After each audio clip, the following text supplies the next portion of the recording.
Hello there guys, welcome back to Younes Talks Football, welcome back to a brand new video. I hope all of you are doing well today. It's a better day, let's be honest. If you're a Chelsea supporter, it's a better day. If you're a supporter of anyone else, you're probably thinking today's a little bit boring because you wanted the losing streak to continue.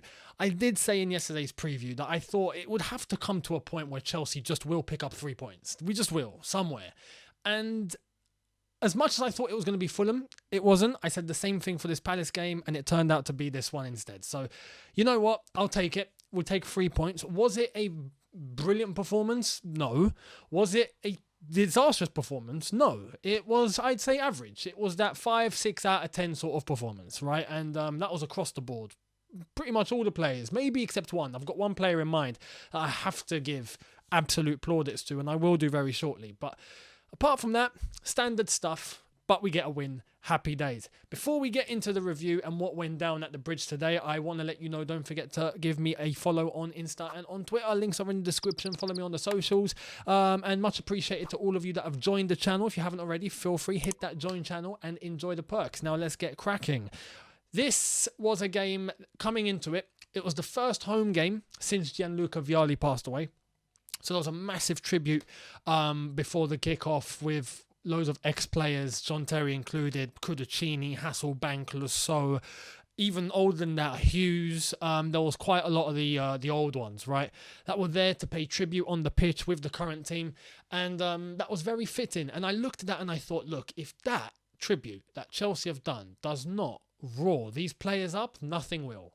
Right, and I put that on Twitter just before kickoff because it was a phenomenal tribute on the part of Chelsea Football Club. Very, very deserved. Obviously, it's Gianluca Vialli, and what he did for Chelsea Football Club at the time was phenomenal stuff. So it's very much deserved with his passing. And I saw that and thought, okay, if we can take that as some sort of an inspiration, I'll be very happy. Now, we start the game. First 5-10 minutes, very bright, very energetic, and then obviously we start to plateau a little bit. But despite the team selection, which I'm going to come to very shortly, it was a case of, were Palace just not that good? You know, it felt like Chelsea were able to get into certain spaces, dominate the ball. I think the first half we had 70% possession, although I have to admit a lot of that was passing along the back, but there wasn't much threat coming at us. And I felt like we had a relatively straightforward day at the office. Despite not really being able to take our chances or the chances that did come along, it was a little bit hit and miss. But as I've said, it's expected with the horrendous form we've been on. 1 win in 9 or 11 or whatever the stat was. I'm starting to lose count because it's been that many games. Palace are now one win in 7. So that tells you the sort of form that we were in. We were in disastrous form.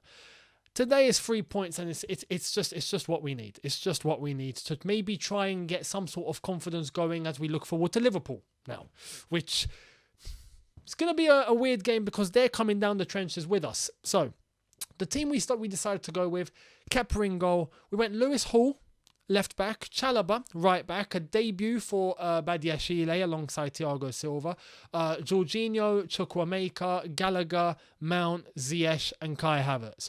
I have to be honest, on the face of that lineup, I saw that and thought, really? Like, do we have to? Lewis Hall, absolutely, you know, I understand why he's getting chosen to an extent because he's bright, he's energetic, he's serious, he gets stuck in. Going forward, really good, I have to be honest. Defensively, has his pros and cons. He has good moments and bad moments, but I have to cut him slack because he's 18. I hope we're not over-relying on him at his age of 18 years old. You know, it's a very, very difficult time at Chelsea Football Club. With all that pressure, he seems like he's handling it well, but there are mistakes in a game which I expect from someone of his age and level, right? That can cost us against a bright opponent. If this wasn't Palace, if this was a higher-up team, we could get punished. So you have to take that in consideration when you've got Cucurella just sitting on the bench. I don't know why Cucurella is not being played at all. Koulibaly came on in the game to go, I think Badiashile shifted over to the left. So, yeah, there's that. Don't know if something's going on between Potter and Cucurella because, I mean, they look good together at Brighton. Don't know why they're not looking good together at Chelsea. Anyway, but Lewis Hall, that was one. Chalobah at right back, a similar story, but again, Chalobah's a little bit more established, a little bit more experienced, is able to time himself a bit better. Although going forward, Chalobah is not very strong, right? Yes, he's got speed, but in terms of really pummeling himself forward like a right back should and getting those crosses in or coming inside and doing those sort of things, it's not Chalobah's, strength. So there's that to consider too. But is it better than Aspie? Have to take that into consideration. The midfield with Jorginho, Chukwuemeka. I'm surprised that Chukwuemeka later on got brought off. If I'm being completely honest, although we did manage to see it through. Again, there has to be a case of the fact that Palace were just not good enough, right? And maybe we could afford to do that. But Jorginho, a couple of times exposed, a couple of times did hold himself quite well. We had a big percentage of the possession dominance, so that means that suits Jorginho. So not much under pressure. He wasn't really up against a solid midfield in this Palace team, which kind of alleviated the pressure from him. So that is a sort of game where you can play Jorginho, I feel. So I'm not, not saying he shouldn't have played. I'm saying, okay, he played not brilliant, but if there is a game to play him, it's this, and that's it. Like the Liverpool game coming up, I don't think Jorginho should play. So there's that to make. Gallagher, Mount, Havertz, Ziyech. Ziyech, I have to say, Ziyech gave one of those performances today that make you think. It's a summary of many players at Chelsea Football Club, at least pre-Graham Potter. At least this was an issue with Thomas Tuchel, if we're being completely honest, where some players are hot and cold. They'll play well and then they'll disappear. Then they'll play well and then they'll disappear. And today was one of those performances with Ziyech because Ziyech played well. He played well today. And is he going to keep that up? Is he going to be able to keep that up? Is that going to be a case for him to remain in the team? But I'm worried the next time we play him, he might disappear. This is the inconsistency. Although we know the type of player that Ziyech is, we know what he can do on his day, and today he did manage to show it. Albeit, again, I have to make the case, Palace were not good. So I felt like there was a bit of freedom for Chelsea in terms of time, space, composure, lack of pressure. So you have to take that on board.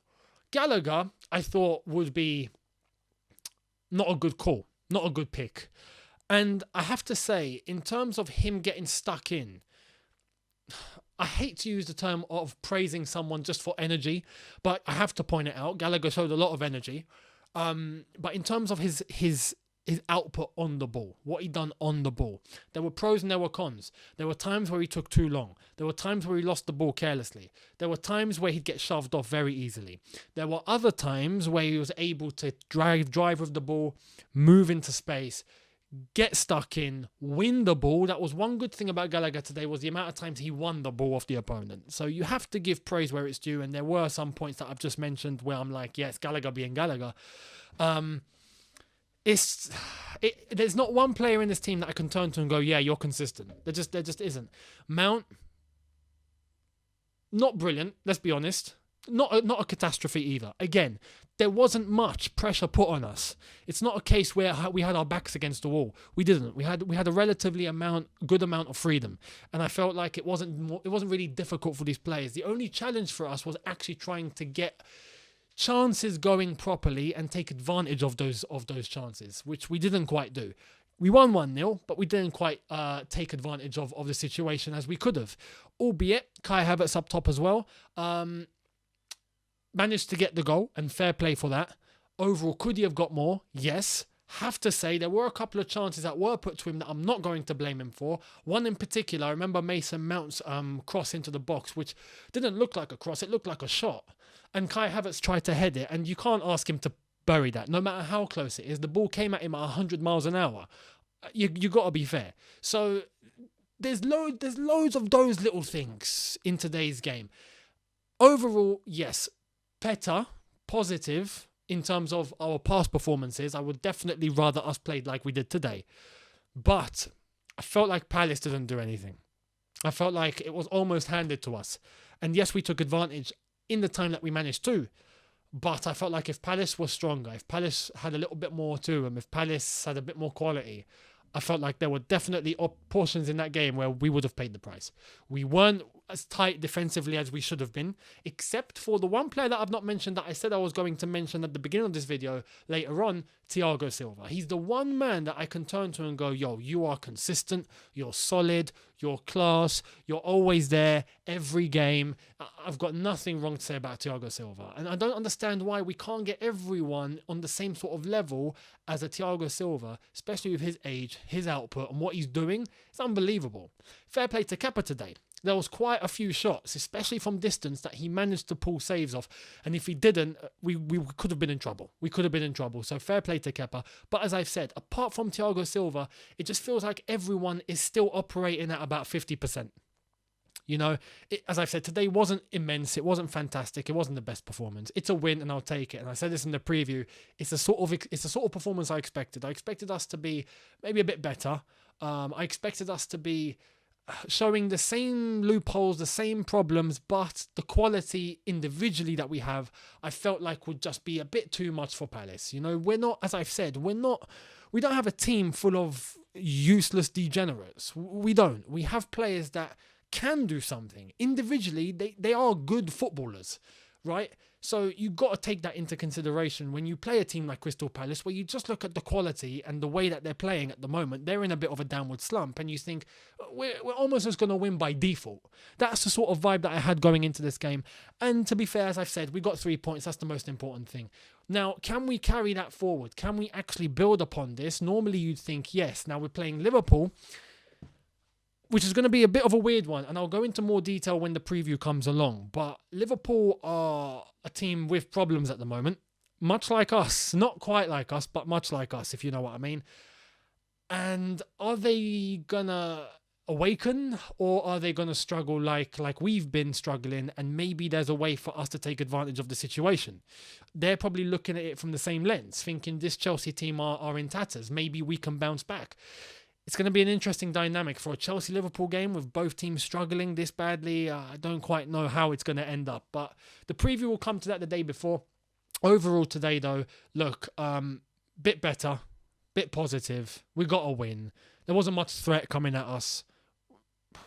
We showed up, we picked up 3 points. That's the most important thing. And Kai Havertz gets a goal. As I've said, some individual performances better than what we've seen in the last 10, 11 games. So we got to take that on board. And fair play, I guess, and let's just see what we can do going forward to try and build on some confidence, because we have to. We have to get it from somewhere.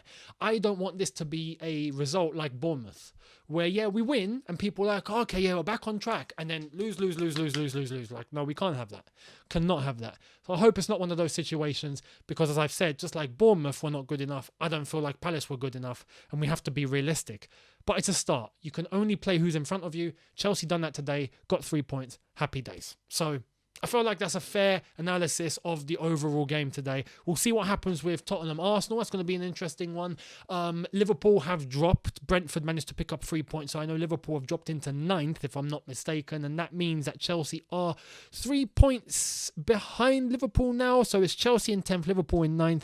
No, we're level, but they've got a game in hand. We're level, but they've got a game in hand. That is it. And yeah, we're still 10 points behind top 4. It's not looking great. But anyway, let me know your thoughts down below. Much appreciated on everything that happened today, everything that went down. And I will see all of you tomorrow for a brand new video.